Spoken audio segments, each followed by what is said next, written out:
కొద్ది రోజుల క్రిందట తెలంగాణ సీఎం కేసీఆర్ మమతా బెనర్జీని కలిసేందుకు కోల్కతా వెళ్లారు. కొన్ని ఇంగ్లీష్ ఛానల్స్ లో ఆంధ్రప్రదేశ్ సీఎం కేసీఆర్ మమతా బెనర్జీతో సమావేశమయ్యారని బ్రేకింగ్స్ వేశారు.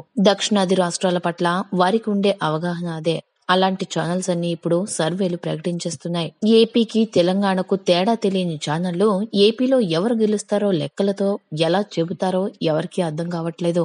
జాతీయ మీడియా సంస్థల్లో వైసీపీ క్లీన్ స్వీప్ అని చెప్తున్నాయి. మరోవైపు ఓ విశాలమైన గ్రౌండ్ లో సభ పెట్టడానికి జగన్ వణికిపోతున్నారు. సందుల్లో గొంతుల్లో సభలు పెట్టి ఓ 4-5 వేల మందిని చేర్చి డ్రోన్ కెమెరాలతో షూట్ చేసి జన ప్రభంజనం అంటున్నారు.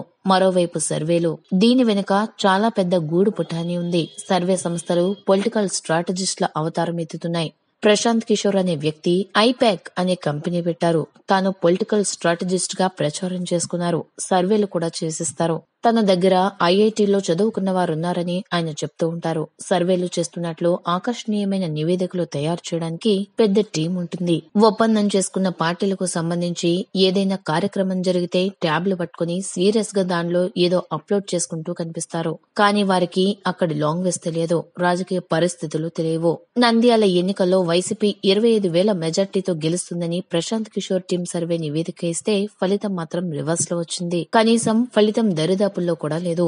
ఇప్పుడు అదే సంస్థలు సర్వేలు చూపి బెదిరించి మైండ్ గేమ్ ఆడి కొంతమంది పారిశ్రామికవేత్తల్ని వైసీపీలో చేర్పించారనే ఆరోపణలున్నాయి. ఈ ప్రశాంత్ కిషోర్ అని టీం కి జాతీయ మీడియాగా పిలువబడే ఇంగ్లీష్ ఛానళ్ల యాజమాన్యాలతో సన్నిహిత సంబంధాలుంటాయి. ఆయా ఛానళ్లకు సర్వేలు ప్రసారం చేసే ప్యాకేజీలు కూడా ఐపాక్ మాట్లాడి పెడుతుందని ప్రచారం ఉంది. కొన్ని సంస్థల స్టింగ్ ఆపరేషన్లోనూ ఇది బయటపడింది. సర్వేలు రిలీజ్ చేయడం వెనుక చాలా మైండ్ గేమ్ ఉంది. ఈ సర్వేలను చూసి ఆయా రాజకీయ పార్టీలు మైండ్ గేమ్ ఆడతాయి. ఇతర పార్టీల నుంచి నేతల్ని లాగుతాయి. ఎన్నికలను ఎదుర్కొనేందుకు రాజకీయాలపై ఆసక్తి ఉన్న పారిశ్రామికవేత్తలకు గాలం వేస్తాయి. అదే సమయంలో ప్రజల్లో గెలిచే పార్టీ అన్న అభిప్రాయాన్ని కలిగించడానికి ప్రయత్నిస్తాయి. సహజంగా తటస్థులు గెలిచే పార్టీకి ఓటు వేసేవాళ్లు కొంతమంది ఉంటారు. వారి ఓట్లను టార్గెట్ చేసుకుని సర్వేలు ప్రకటిస్తుంటారన్న అభిప్రాయం ఉంది. కానీ వరుసగా ఫెయిల్ అవుతున్న సర్వేలతో వాటికి విశ్వసనీయత లేకుండా పోయింది. అయినా ప్రతి ఎన్నికలకు ముందు ఈ సర్వేలతో హడావిడి కామన్ అయిపోయింది. తమకు అనుకూలంగా వస్తే ప్రభంజనం అని చెప్పుకోవడం,